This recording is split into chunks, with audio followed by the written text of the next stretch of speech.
7:14 on the nose. We are now officially into spring, and it actually feels like summer. And Debra Macleod, a relationship expert, you're saying the feeling that we're getting here should lead us to ditch the deadbeats. Absolutely, kick them to the curb. Tis the season to go single? That's right, you bet it is. How do you know if it's time to break up? Well, you know, the signs are there, right? I mean, if you're dating, I think people look for bigger signs than they need, because dating is a screening process. It's like a trial period. But yet people have this weird, especially women, I hate to say it, but especially women, we just stick in it too long, right? So I think when you're dating, the signs, if you see personality quirks you don't like, if you see behaviors you don't like, somebody that is, you know, staring at the waitress's butt instead of, you know, gazing into your eyes, that kind of thing, thank you.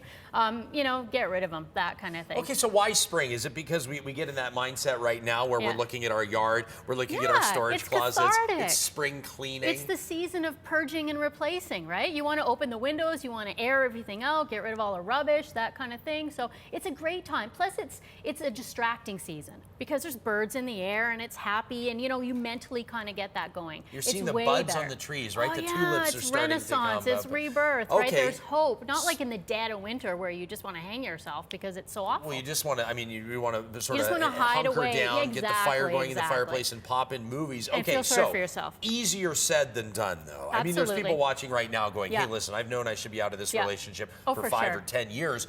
But what's the first step? I mean, what are the tips? The first step, I think, is preparing for it. You have to have a plan, because you know that when it happens, it feels like the world has crashed around you, right? The bottom's dropped out. So you have to have a plan. You have to have something to distract yourself. Again, that's why spring is good. So do something that's going to engage your mind. If you've always thought, oh, I want to take up pottery, or I want to learn Spanish, whatever it is, now is the time to do it before you break up. So you've got something to engage your mind and your thoughts and your emotions before you do it.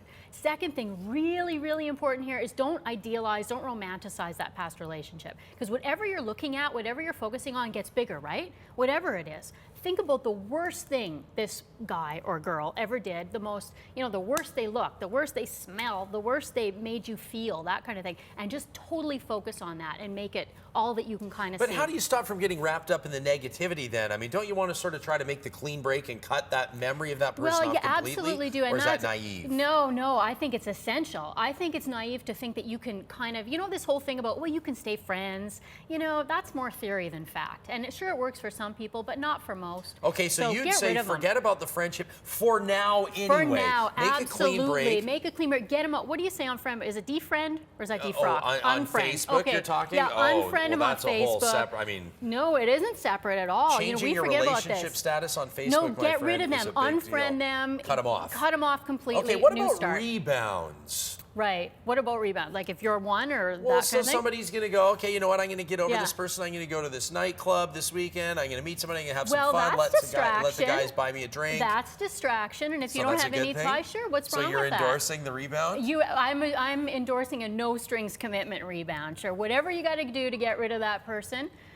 Absolutely. There, you just got a reaction from the gallery. I think a couple guys like that. What about people that are living together? This is a big deal. What about people that are engaged? What if there's a ring involved? What if there's some common shared belongings? Sure, that's tough, because a lot of times belongings make things more complicated. Sometimes it can be used to manipulate situations. Somebody who wants out, they might leave it there as a way to goad the other person or irritate them, or someone who kind of wants to hang on. Oh, I'll return your stuff whenever, or I'll come and get my stuff whenever, and it's kind of pathetic. So the sooner you can get, same thing, you know, sooner you can get rid of that stuff, the better. Just make sure you're not breaking any property laws, right? Don't break twice, property laws. once. Okay, I have 10 seconds. Who owns the engagement ring when an engaged couple breaks up? You know, I'd give it back, because it looks good when they do it in the soap operas, right? It's cleansing. You can find more about what Debra Macleod does at Wedding SOS or MarriageSOS.com. Thank you for being here. We've linked to that website under the Inside BT link on our website.